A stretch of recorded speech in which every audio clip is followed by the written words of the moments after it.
first speaker, Professor Sergey Krivovichev from St. Petersburg University, my old friend, with whom we met 20 years ago or something like that. Since then, many things happened for both of us. And he actually is an experimentalist. All the other people at this conference, the speakers, are computational and theoretical people. But he's an experimentalist, and it's very important for us to see an experimental viewpoint on crystal structures and their organization. And the lecture is entitled Structural Complexity of Crystals, Quantitative Approach and Applications. Top level. So I'm actually experimentalist. As Artem said, that by education I'm crystallographer and mineralogist, and I was always excited and amazed by the diversity of inorganic crystal structures. So if you look at the world of inorganic crystal structure, you can see some structures of extraordinary complexity. And especially this time, with more and more advanced the methods of structure solution became, the more and more complex structures are now available for solution. And what actually I was trying to understand the reasons. There are some kind of fundamental reasons for this kind of complexity and diversity. And for this, I was looking into some theory of complexity. And there is a kind of very popular and interesting theory of complex systems, or the science of complexity. So some are complexity theorists, they say there is no single science, but there are different branches. So I try to read some literature and then to maybe to apply this knowledge to the world of inorganic crystal structures. So this is an outline of my talk. So I will first say some words about crystal structures as a complex systems. Then I will discuss some our intuitive understanding of complexity. Then we'll discuss some static complexity of spatial structures and static complexity of crystal structures, and what kind of quantitative estimation we can make in order to estimate the this complexity. Then I will discuss dynamic complexity in terms of the use of cellular automata, and especially in the context of this conference, as how it can be applied to design more complex structures in some new complex structures in old systems. And then I will discuss the natural and technological processes where complexity of structure is really matters. So, and this is the point of metastable, the case of metastable crystallization. So let me start.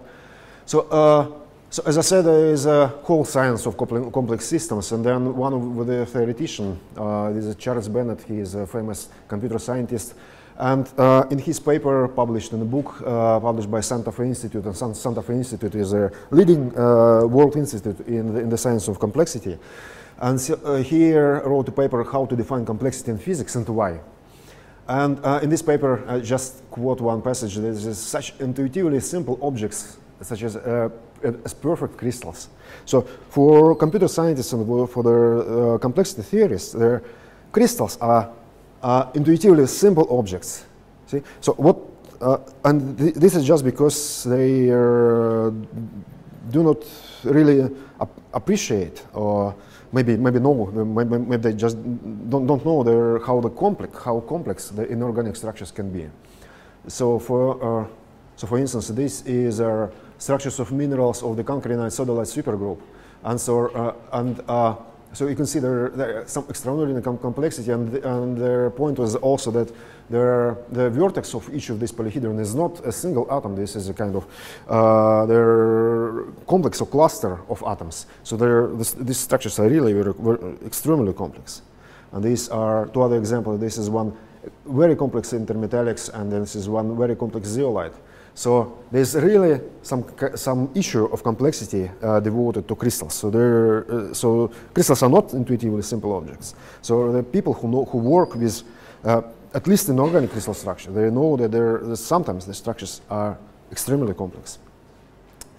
And in the science of complexity, there are two measures, or two kinds of complexity measures.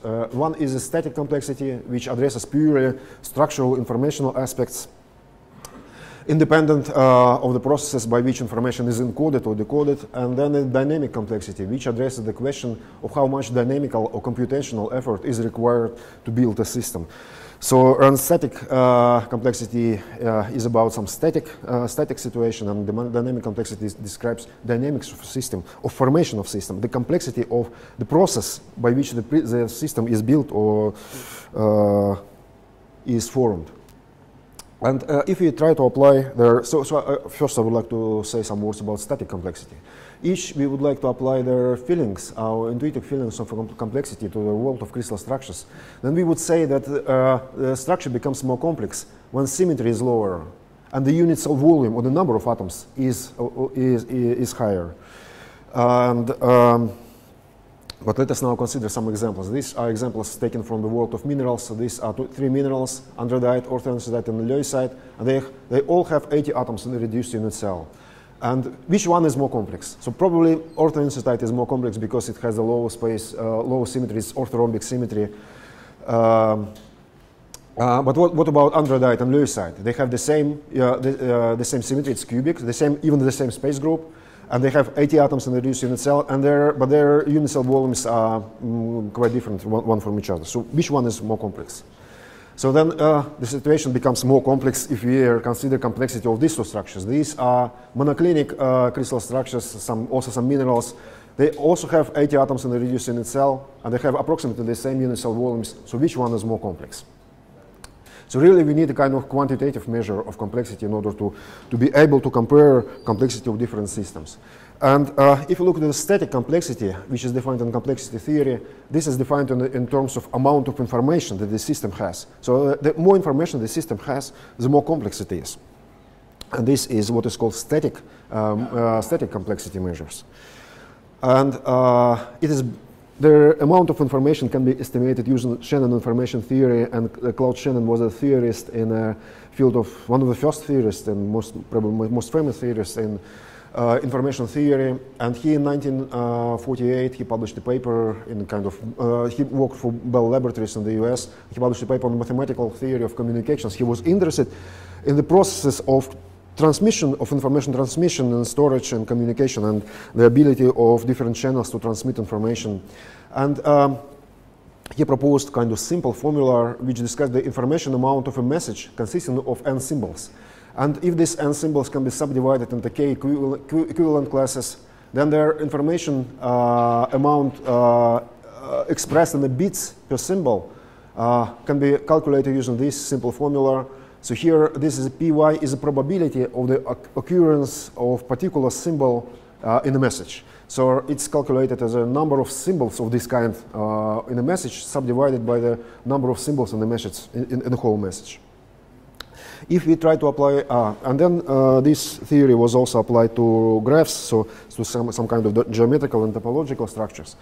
And it was done by Nicholas Rashevsky. Nicholas Rashevsky he was Russian, and he was an emigre from the first wave of emigres. So he immigrated to Russia after the October Revolution, and he proposed to apply this measure to graphs by considering graphs as a message, and vertices in the graphs as symbols. And these symbols belong to the same equivalence class if they belong to the same isomorphic orbit of the graph. So for example, this graph consists of 4 symbols, and there are 2 kinds of different symbols. This is a white vertices, and this is black vertex. So there are 2 kinds of symbols, and we can calculate information per vertex. This number, this is information expressed in bits per vertex, and this is information expressed in bits per graph. So in order to calculate this, you need to multiply this number by the number of 4, which is the number of vertices in this graph. If we try to apply the same approach to crystal structures, then we can introduce this kind of formula, and this is a formula which expresses information amount in a crystal structure in bits per unit cell. So here, V is the number of atoms in the unit cell. So in this approach, we consider reduced unit cell as a message, and atoms as symbols. And atoms belong to the same equivalence class if they belong to the same crystallographic orbit. So if they are symmetrically equivalent, they belong to the same equivalence class. So and here py is a random choice probability of occurrence of atoms from particular orbit. It's actually very simple. So it can be calculated as a multiplicity of particular crystallographic orbit subdivided by the number of atoms in the reduced unit cell. So if you consider this measure, then it merges together two important aspects of our intuitive feeling of complexity. So this is the number of atoms per unit cell, which means this is sensitive to the size of the system, the number of atoms. Which is called sometimes, it's called symbolic complexity. And this number and this part of this equation is sensitive to symmetry, which express combinatorial complexity of a system. And of course, it's quite easy to do these calculations by hand, but nowadays more than 100,000 different crystal structures are known for inorganic structures. And it would be really difficult to calculate all of them by hand. So I asked Vladislav Blatov, who is another speaker of this conference, but he is not still here, to introduce this information measure into his program package Topaz. And that he did here. He was very kind. And what actually we did, we calculated complexity measures for all structure reports stored in the inorganic crystal structure database. And then it allows us to see what kind of complexity, what kind of different complexity are known for inorganic structures. So now we can assign to each crystal structure in the inorganic crystal structure database the number expressed in bits per unit cell. So if you go to this, back to this example, we see that orthonorite indeed is the most complex structure among these three. But the andradite is more complex than the leucite. So now we have a kind of numerical characteristics of complexity. And this is about these two monoclinic structures, and you can see that they have approximately the same complexity, but this one, Andy Roberts site, is a little bit more complex than this one. And this graph, this histogram shows the frequency of distribution of reports in the inorganic crystal structure database versus the complexity of structures, and you can see it easily from this. So inorganic structures can be classified by complexity according to the number, to the information amount per unit cell. And you can see that most of the ICSD entries, so most of the inorganic structures known at the moment, belong to either to very simple or simple structures. And this, of course, reflects the history of X-ray structure analysis, which comes. So first the simplest structures were solved, and then the experimental methods allowed structure solution for more and more complex structures. And the most complex inorganic structure is intermetallics, which was reported by the Storer group in ETH. So it has about 48.5 thousand bits per unit cell. And the most complex mineral structure, so the naturally occurring inorganic compound, is that of paulingite, and paulingite is zeolite. And zeolites are known for their huge structural complexity. So now let me discuss some questions about the dynamic complexity of crystal structures. For a long time, we were involved in investigation of uranium compounds because of many different aspects of importance of uranium for nuclear fuel cycle and for the radioactive waste management problems. And we investigated actinide systems which contain oxysalts with sulfur, chromium, selenium, and molybdenum. So this is the sulfates, chromates, selenites, and molybdates. And we did many experiments, did many crystal structures, and we found, in particular, some interesting nanoscale tubules, uranyl selenide nanoscale tubules, where uranium and selenium polyhedra, they link to each other to form tubular topologies, which was actually the first example of the curved nanoscale topologies in uranium compounds. And in the course of studies, we found we did some experiments. One of my PhD students, he did some experiments with uranium nitrate, selenic acid, water, and methylamine. And methylamine is plays here the role of a template, of organic template.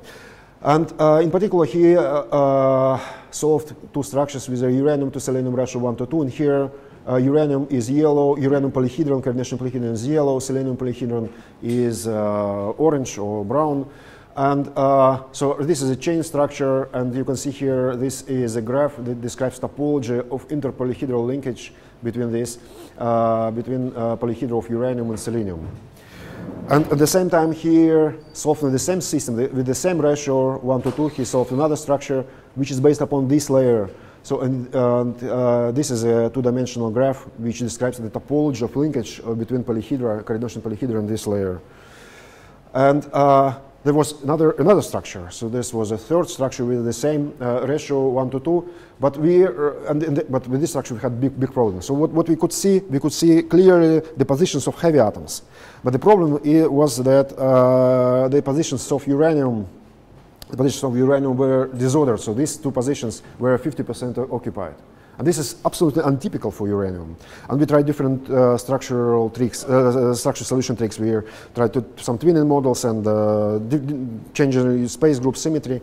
And, but it didn't work, so we decided that maybe this is a kind of intrinsic property of this system. So this disorder is not something, an artifact of structure solution, but some real property of the system. And so our idea was that what we see is actually superposition of two different structural motifs. So one is consists from chains, and another consists from layers. And so the real structure is a superposition of one-dimensional and two-dimensional structures. So this is a kind of, if you took these two structures and put it one into another, then you would have something like this. So then we decided somehow to make a formal abstract model of these structures, and maybe to see how they are related to each other, because all the crystals are a result of the growth processes. So they just don't jump from somewhere. They the result of the process of formation of some process of crystal growth, and so these are two graphs which represent these structures, and these are idealized graphs. So which means that these graphs, but which are topologically transformed without breaking any edges or elimination of any vertices. Then we transform these idealized graphs into the cellular structures. So we replaced the black vertices by black squares, white vertices by gray squares, and then we had kind of vacancies, and we symbolize them by white squares. So at the end, we have cellular structures which consist of three types of different cells. So there are black cells, gray cells, and white cells. And then we decided to see whether we can reproduce these cells using cellular automata. So whether we can take, for example, this row and to see how we can grow the structure in this direction. So what would be the formal rules of how the next row is updated following the previous row? So we found out that, very interesting, we found out that these two different structures can be built by the same cellular automaton. So the same transition rules applies to these two structures. And actually, a couple of words about cellular automata. So they were introduced by John von Neumann after the war. In his theory of self-reproducing automata, he was interested in the models of biological the systems which reproduce themselves. And the recent kind of reactivation of interest to cellular automata is due to Stephen Wolfram, who in his books New Kind of Science proposes this is a whole new kind of science, which he proposed that the cellular automata is a universal models of physical and chemical dynamical systems. So the cellular automata can be used to describe the dynamics of construction of different structures, and of course it would be natural to apply these models to crystal structures, which are maybe the simplest complex system in nature. And for example, this is a picture from his book New Kind of Science, where he reproduces the form of snowflakes using cellular automata. And in our case, we have two different cellular structures which can be reproduced from the same using the same cellular automata. So what is actually so the same automaton produced two different structures. So depending upon the initial conditions, depending upon the initial structure that you introduce to the system as an input. So in terms of chemistry, that would mean the structure of nuclear, the same automaton, the same topological process of crystal growth works produce different structures from nuclear with different topology. So we decided to do some experiments, some formal experiments with cellular automata of this kind. So here, this is the rules of transition rules for cellular automaton. So this is again kind of a reminder. So and here the uranal coordination polyhedra is expressed as the black cell. Selenium coordination polyhedron is expressed as gray cell, and then if two polyhedrons share the same oxygen atom, so this is they are two corresponding cells. They share an H together, and so this cellular automaton can be easily programmed using Wolfram Mathematica program. So this is kind of small script which can be introduced into this into Mathematica. And what is important here is initial conditions. So if you take some disordered initial conditions, that you would have some kind of disordered, highly disordered structures with different structures oscillating. And if you have periodic structures and input, you can see that we can produce different topologies from the same cellular automata depending upon the initial conditions that we introduced. And what was surprising to us, so these are two structures that we have seen in our system. But this structure is another structure which we have also seen, but another uranal selenide system, which indicated to us that probably the process, their topology of crystal growth process is probably the same for this different kind of uranal selenides. But you can see that there are some other different structures which can be produced by the same cellular automaton, which also can be modeled to the real crystal structures. So we can really expect the appearance of these structures in this system, but we need some experimental tricks in order to generate the structures, and this is just kind of work for an experimentalist. And what we actually observe in our structure with disorder, where we have a disorder of uranium and selenium atoms. So most probably this is a kind of disorder structure where different structures, where layers and chains oscillate. So for example, in this fragment of the structure, we have some kind of regions of a structure with chains and regions with two-dimensional layer topologies. So actually the overall structure can be superposition of chain, layered, and two-dimensional structures. So and if your approach to this question is more philosophically, so actually crystal, when it grows, so the crystal grows actually in automatic processes. So it performs again and again the same set of topological operations. So which means that it can be modeled using the finite automata, and for example cellular automata, which is the particular kind of finite automata. And here, so the crystal can be considered as an automaton. So and cell can be symbolized as a building block. Then the lattice on which automaton works is a kind of space for now real space. Then the crystal grows actually the process of computation. So this is so many natural processes can be viewed as a computation from the viewpoint of complexity theory, and of course crystals. The growth of crystals as well. And there is some interesting funny terminology in this theory of cellular automaton, which is kind of orphan configuration, so orphan sirota, which is prohibited. The orphan is a configuration which has no predecessors. So there is no predecessor, the structure which is predecessor to the orphan configuration. And if you translate it into the language of chemistry, this is simply chemically prohibited configuration. So, for example, direct bond between uranium and uranium in some aqueous solution, so which is impossible. And then the structure with orphan configuration is called Garden of Eden in the language of cellular automata, and it corresponds to the structure with a chemically prohibited configuration. If you transcript this to the language of chemistry. So, and then there were final final question which I want to discuss. So some processes where when complexity matters, and I would like to say some words about metastable crystallization. So everybody knows Ostwald's step rule, which states that if the system starts from some initial condition and wants to go to some thermodynamically stable one, so it usually, but sometimes it goes not immediately to the stable configuration, but to some intermediate metastable states. And this is famous rule. And in 1953, American geochemist and mineralogist Julian Goldsmith, he published a paper about simplicity principle. So he proposed, so he said that crystallization is a kinetic process. So the kinetics of crystallization is an important parameter. And if the kinetics is very fast, then the first structure which forms, the metastable structure which would form, he pointed out, should be of lower complexity. So the simpler the structure, the more easily it forms. So that was the title of his paper, Simplicity Principle in Relation to the Ease of Crystallization. So the simple structures form more easily.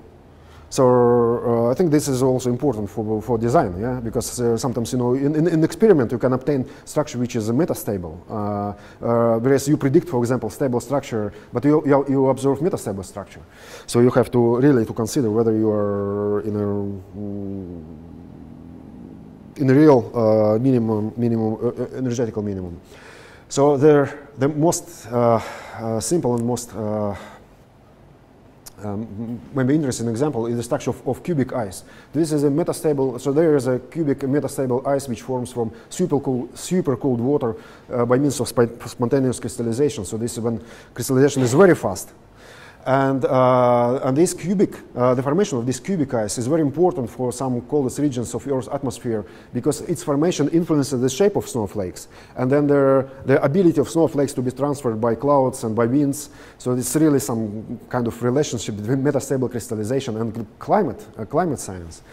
And if you look into these two structures, the cubic ice, which is a metastable structure, which forms very fast in very fast kinetics. So it's if you calculate its complexity, it's lower than the complexity of their just normal, stable at normal conditions, hexagonal ice. So here we can easily we really see that metastable phase usually had a low information content. So this is a kind of quantitative confirmation of the rule which was proposed by Julian Goldsmith. So another example also from some very simple, this is a silica. So silica polymers. They're Japanese scientists in 2010, they experimented, they did some hydrothermal flow through experiments of silica precipitation. So this is a low temperature precipitation of silica.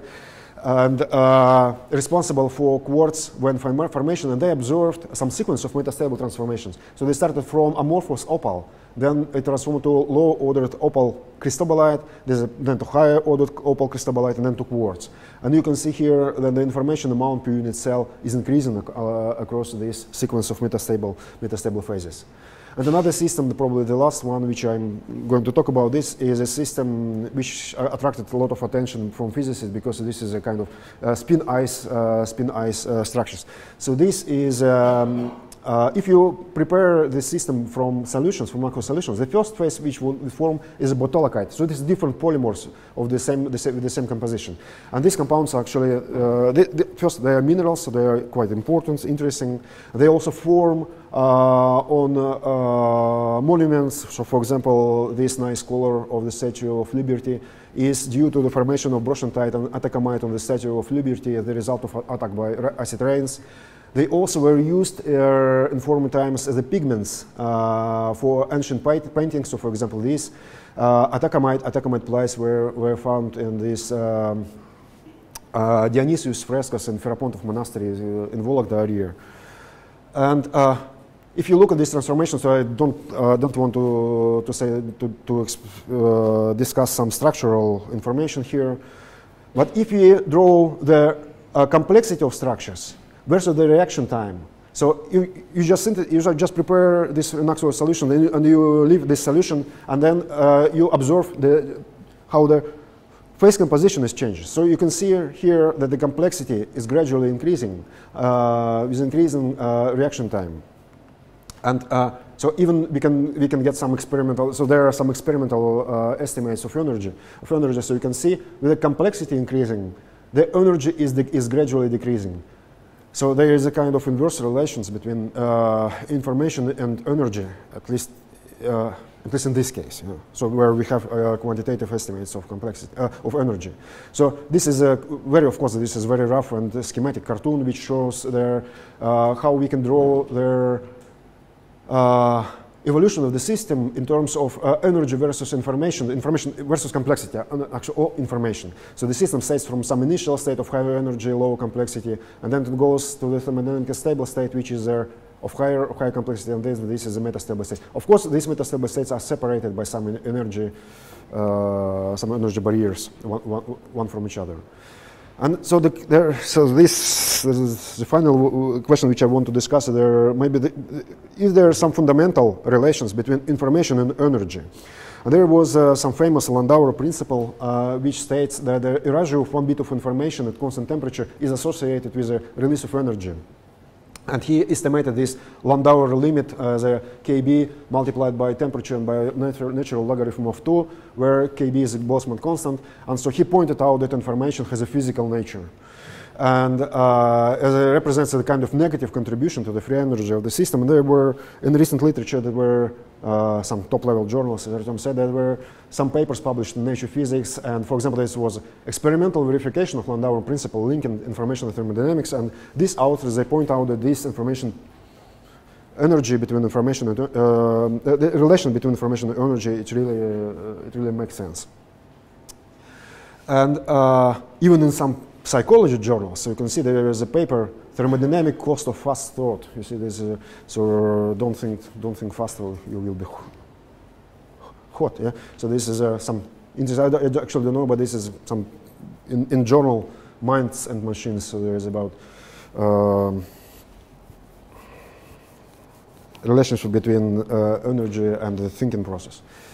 And so actually I'm coming to some conclusions. And the first conclusion is that complexity is an important parameter that influences crystallization processes and stability of crystalline solids. Then the construction of dynamic complexity models like cellular automata or finite automata in general provides a new tool for interpretation of crystal growth and modeling new topologies in old systems. And then both static and dynamic complexity arguments are important for the design of novel complex materials, as far as maybe this is just my opinion, and prediction and interpretation of experimental results. And what is, of course, most interesting, most fundamental question is the problem of relations between information and energy as applied to crystalline materials. And these relations, they still are unclear. So thank you very much for your attention.